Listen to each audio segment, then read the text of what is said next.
আজ আনুষ্ঠানিকভাবে উদ্বোধন হতে যাচ্ছে সিরাজগঞ্জের যমুনা রেলওয়ে সেতু। টাঙ্গাইলের ভুয়াপুরের ইব্রাহিমবাদ রেল স্টেশনে সকাল 10টায় উদ্বোধন করবেন রেলপথ মন্ত্রণালয়ের সচিব মোহাম্মদ ফাহিমুল ইসলাম। এ বিষয়ে বিস্তারিত জানাচ্ছেন ফেরদৌস হাসান। সিরাজগঞ্জবাসী তথা দেশবাসীর কাঙ্ক্ষিত স্বপ্নের রেল সেতু আজ আনুষ্ঠানিকভাবে উদ্বোধন হতে যাচ্ছে সকাল 10টায়। যমুনা রেলওয়ে সেতুর পূর্ব পারের যে স্টেশন রয়েছে ইব্রাহিমাবাদ স্টেশন, সেই স্টেশনে সকাল 10টায় আনুষ্ঠানিকভাবে আজকের এই রেলওয়ে যে সেতু, সেই সেতুর আনুষ্ঠানিক উদ্বোধন করবেন রেল পথ মন্ত্রণালয়ের সচিব।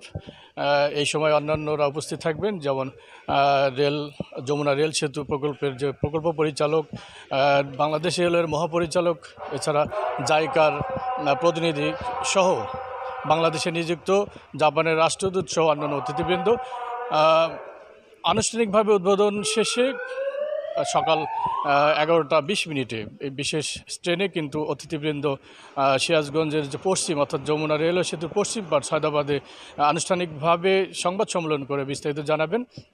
যদিও এই রেলওয়ে সেতুর যাত্রীবাহী ট্রেন প্রথম যাত্রা করেন এই বছরের অর্থাৎ গত ফেব্রুয়ারি মাসে 12 তারিখে, আজকে সেটির আনুষ্ঠানিক উদ্বোধন হতে যাচ্ছে এবং আজকের এই উদ্বোধনের মধ্য দিয়েই এই রেলওয়ে সেতু দিয়ে 120 কিলোমিটার গতিতে প্রতিদিন প্রতিটি ট্রেন চলাচল করবে।